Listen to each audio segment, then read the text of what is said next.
अगर बीपीसीएल के विनिवेश की बात करें तो इसकी तारीखें लगातार टलती जा रही हैं। हालांकि इसका विनिवेश होना भारत सरकार के लिए बहुत महत्वपूर्ण है, न सिर्फ विनिवेश कार्यक्रम की सफलता के लिहाज से बल्कि देश के पूरे बही खाते को संभालने के लिहाज से भी, क्योंकि सरकार को बड़ी आशा है कि इससे एक अच्छी खासी बड़ी रकम उसे मिल पाएगी जिससे सरकारी घाटे को संभाल पाना इसके लिए संभव हो पाएगा। लेकिन पहले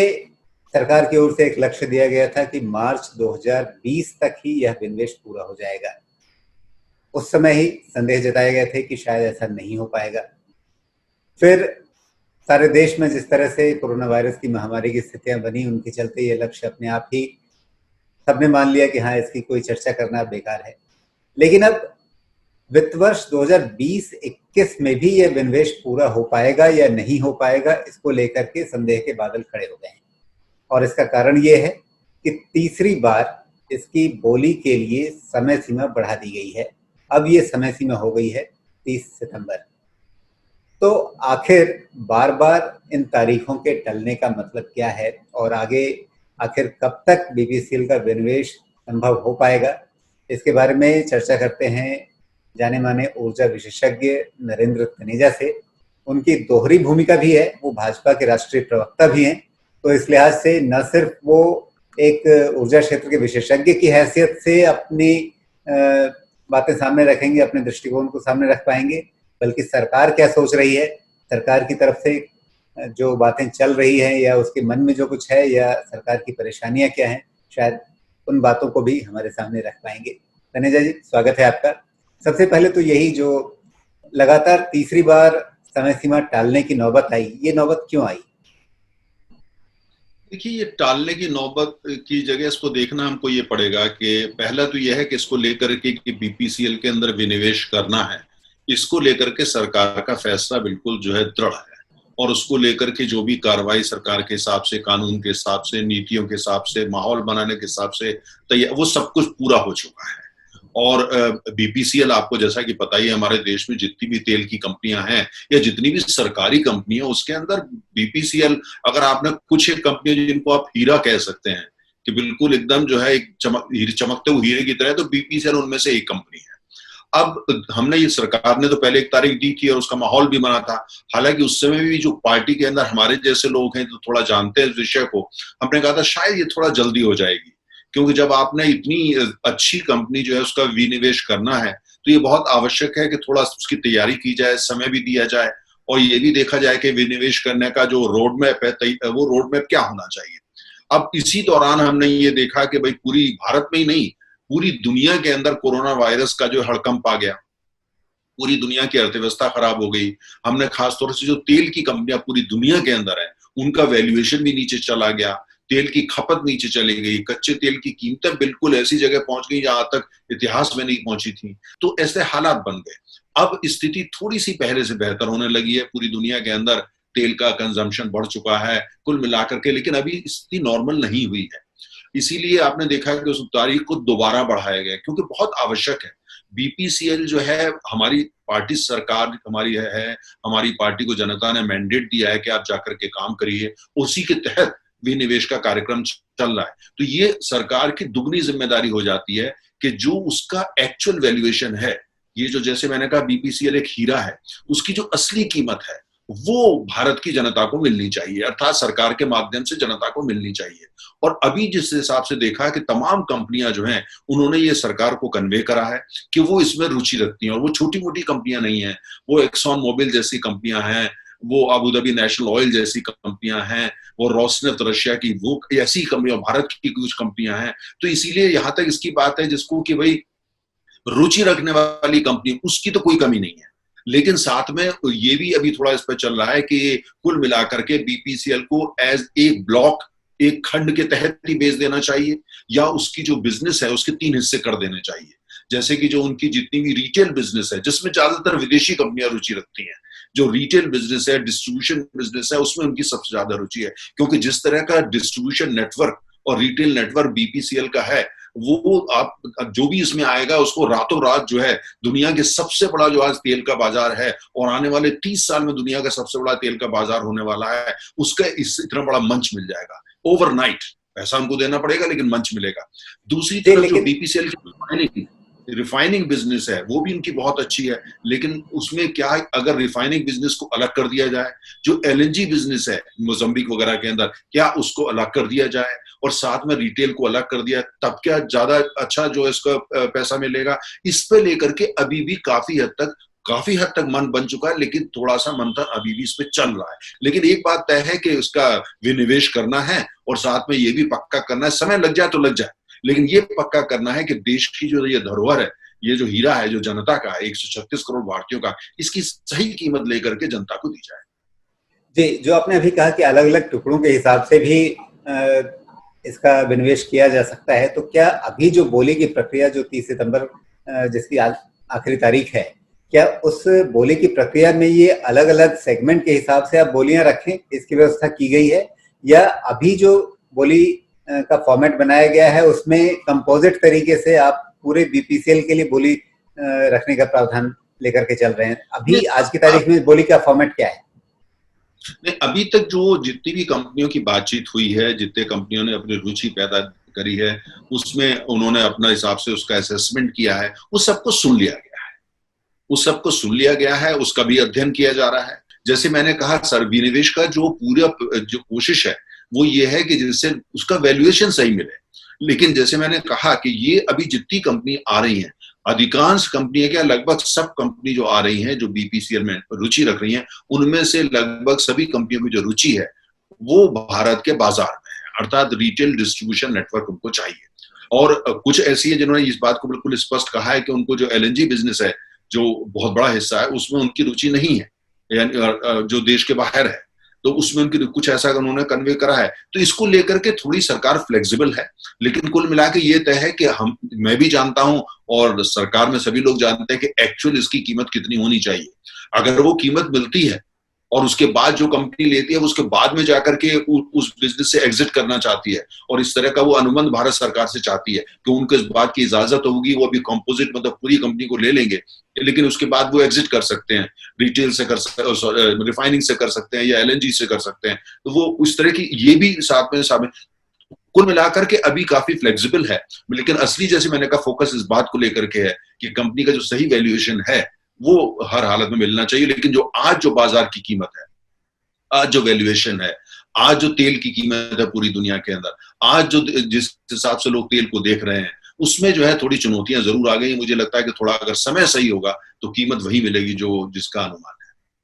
जी, तो बिडिंग की जो प्रोसेस होगी उसमें आप एक फॉर्मेट तो सबको देंगे, जितने बिडर्स हैं उन सबको, तो वो फॉर्मेट आज की तारीख में कंपोजिट कंपनी के लिए ही है, पूरी बीपीसीएल के लिए है, या उस फॉर्मेट में ये गुंजाइश है कि आप किसी एक बिजनेस के लिए बीपीसीएल के अगर आप बोली लगाना चाहें तो वो भी कर सकते हैं?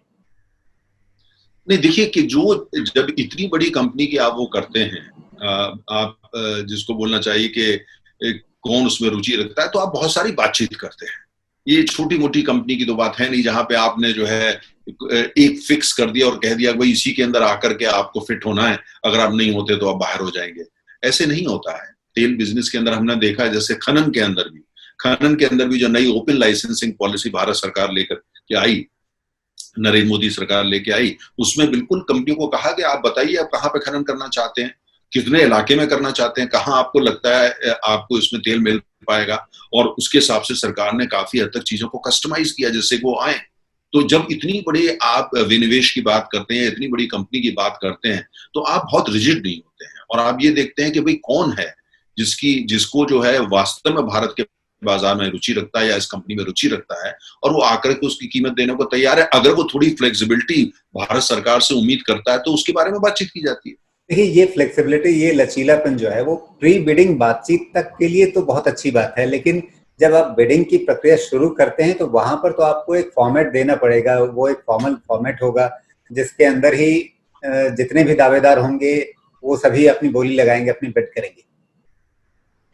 नहीं, जैसे मैंने आपको कहा कि इसके अंदर ऐसा तो है नहीं कि आपके पास 50, 60, 100 दावेदार हैं, गिने चुनी पार्टीज हैं। अब दावेदारी के लिए कोई भी आगे आ सकता है, लेकिन सरकार जो है ऐसे लोगों को नहीं देना चाहती जो आकर के इस पे कहीं कल को जो है वो हेजिंग करें या इस पे जुआ खेलें या आकर के और करें। क्योंकि मैंने जैसे कहा कि खाली ये एक देश की वो नहीं है, एक धरोहर है, अगर हम ये भारत सरकार बिल्कुल ये चाहती है, भारत की जनता भी चाहे कि इतनी बड़ी कंपनी जो कि जिसकी इतनी अहमियत है देश के अंदर, भारत पेट्रोलियम को बच्चा बच्चा देश में जानता है कि जो भी उसको ले, जहाँ जिस घर भी वो जाए,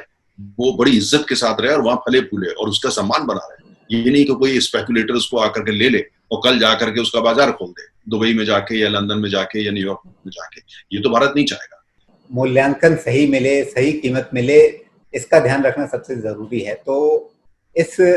मूल्यांकन की चिंता की वजह से अभी सरकार ही बोली को थोड़ा सा टाल रही है, विलंबित कर रही है, या जो खरीदार हैं वो अभी पूरा मन नहीं बना पाए हैं, पूरी तैयारी नहीं कर पाए हैं, या उन्हें लगता है कि जो संकट का समय थोड़ा निकल जाए तो उनके जो फाइनेंस हैं वो भी थोड़ा बेहतर हो जाएंगे। तो मतलब जो बोली टलने की बात है या समय सीमा आगे बढ़ने की बात है, ये किसकी तरफ से है, सरकार की तरफ से या खरीदारों की तरफ से? भारत सरकार की तरफ से जाता है, क्योंकि जो विनिवेश है, हमको पता है कि आज वो कंपनियां जो आना चाहती हैं, जो रुचि रखती हैं, वो चुनौतियों से गुजर रही हैं। उनकी प्राथमिकताएं थोड़ी सी अलग है और उनके पास जो पूंजी है, उनके पास जो कैपिटल है, वो उसका कहाँ किस तरह प्रयोग करना चाहते हैं, इसके बारे में कुछ अंदाजा है। लेकिन साथ में हम ये भी चाहते हैं कि हमने देखा है कि जो तेल का बाजार बिल्कुल नीचे चला गया था, अब काफी हद तक स्थिर हो चुका है और आने वाले समय में और स्थिर होगा। अगर कोरोना वायरस की वैक्सीन आ जाती है तो आप देखेंगे 3 महीने के अंदर तेल जगत की तो सारी कहानी बदल जाएगी। तो इसलिए इसके पीछे सबसे बड़ी बात यह है कि जब आपको पता होता है कि इतनी बड़ी कंपनी के खरीदार कोई 100 सैकड़ों में तो होते नहीं है ना, गिने चुने होते हैं। उन गिने चुनों का उनकी क्या सोच है, उनका क्या नजरिया है, क्योंकि वो लगातार मिल रहे हैं। तो इसलिए आपका जो प्रश्न था, इसका उत्तर जो है वो दोनों तरफ है। वो कंपनियां भी जो है वो थोड़ा इंतजार करना चाहती हैं, भारत सरकार भी इंतजार करना चाहती है। इसलिए शिकायत कोई नहीं कर रहा, ना भारत सरकार ना वो कंपनियां, कोई शिकायत नहीं कर रहा। अभी मूल्यांकन के लिहाज से एक महत्वपूर्ण घटना हुई है और वो घटना हुई है अमेरिका में। अमेरिका की एक बड़ी कंपनी है, आप अच्छी तरह जानते होंगे, मैराथन पेट्रोलियम, जिसके लगभग 3900 गैस स्टेशन हैं और इसको जापान की कंपनी 7-Eleven ने खरीद लिया है। वहां पर जो मूल्यांकन उससे मिला वो 21 अरब डॉलर, 21 बिलियन डॉलर का है। तो मूल्यांकन के लिहाज से ऑयल सेक्टर में इस सौदे को बड़े मतलब दिलचस्प तरीके से देखा जा रहा है। मतलब इसने एक अच्छा मूल्यांकन जो है वो बीपीसीएल के लिए एक अच्छी भूमिका बना दी है। क्या आप इससे सहमत होंगे?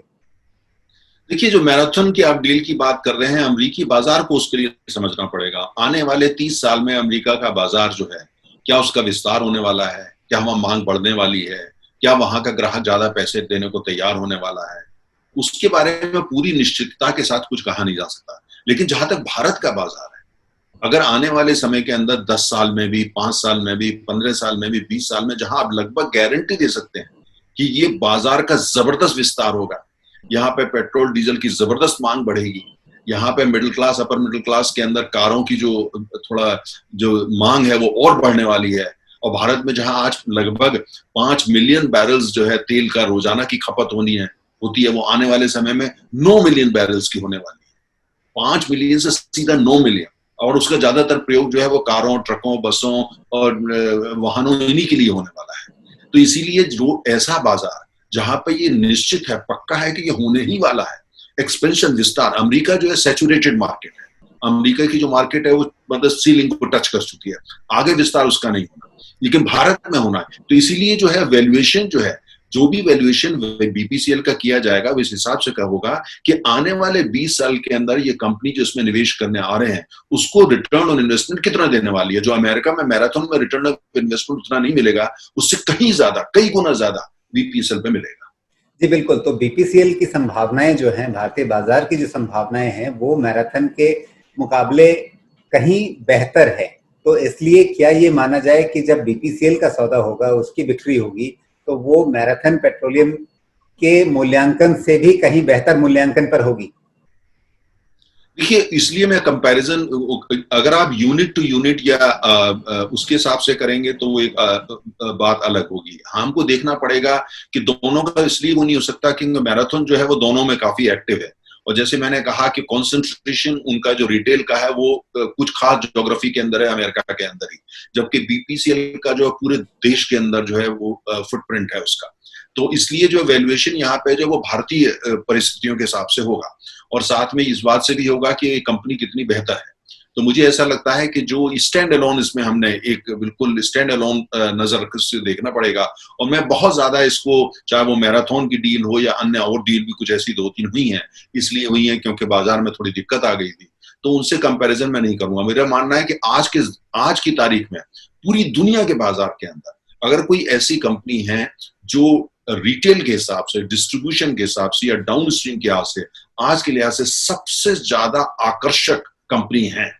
Most attractive oil company in the world, जिसको तमाम लोग लेना चाहेंगे, वो मुझे लगता है भारत पेट्रोलियम है। पूरी पृथ्वी पे इससे ज्यादा अट्रैक्टिव डाउन स्ट्रीम या रिटेल कंपनी आज की तारीख में कोई उपलब्ध नहीं है। जी, मैं कंपैरिजन उनसे बराबरी के लिहाज से नहीं, मैं चूंकि आपकी बात को मैं समझ रहा हूँ कि भारतीय बाजार की संभावनाएं ज्यादा बेहतर हैं, बीपीसीएल की संभावनाएं ज्यादा बेहतर हैं, तो बीपीसीएल को मिलने वाला वैल्यूएशन जो है वो तो उनसे बेहतर ही होना चाहिए ना। देखिए, अगर आप आम आदमी की भाषा में करो तो ऐसा ही होना चाहिए, लेकिन साथ में ये भी होता है, जब आप किसी चीज को खरीदेंगे आप ये भी देखेंगे आपकी रिफाइनरी कितनी है, कितनी रिफाइनरी मॉडर्न है, कितनी रिफाइनरी के अंदर आपने जो है अभी और पूंजी लगानी पड़ेगी, क्योंकि उनका जो जीआरएम इसलिए कम है क्योंकि उनका मॉडर्नाइजेशन समय से नहीं हुआ। दूसरा, हमारे देश में जितनी भी कंपनियों के पेट्रोल पंप्स हैं, चाहे वो इंडियन ऑयल के हो, भारत पेट्रोलियम के हो, हिंदुस्तान पेट्रोलियम को, सारे के सारे अगर आप जिसको बोलते हैं न्यू जनरेशन पेट्रोल पंप हमारे देश में किसी के भी नहीं।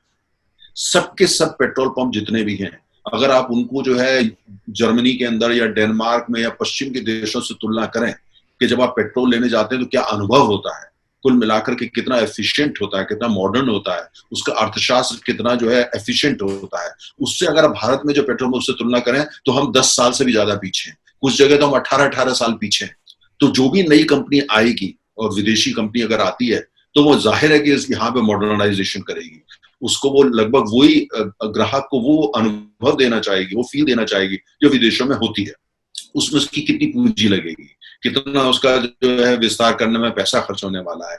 चलिए ठीक है, ये तो बात समझ में आ गई कि सरकार सस्ता नहीं बेचना चाहती है, भले ही थोड़ा समय लग जाए, लेकिन इस चक्कर में अब ये तो होगा कि जो विनिवेश का लक्ष्य सरकार ने मान करके रखा था वित्त वर्ष 2020-21 में 2 लाख करोड़ रुपए का एक बड़ा जो लक्ष्य है वो विनिवेश की तरफ से है भारत सरकार के बजट में। अब उसमें अगर बीपीसीएल का विनिवेश इस वित्त वर्ष में पूरा नहीं हो पा रहा है तो उसकी भरपाई कहीं और से करनी होगी, या फिर एक सरकार के लिए बड़ी चिंता हो जाएगी कि अब इतने बड़े घाटे को कैसे पाटा जाए। तो उस बारे में आपके हिसाब से क्या विकल्प बनते हैं? क्या सरकार कुछ और दूसरे छोटे छोटे विनिवेश पर ज्यादा ध्यान देगी, जो भारत ईटीएफ जैसे प्रयास ज्यादा किए जाएंगे, क्या उस तरह से इस घाटे को पूरा करने की कोशिश होगी?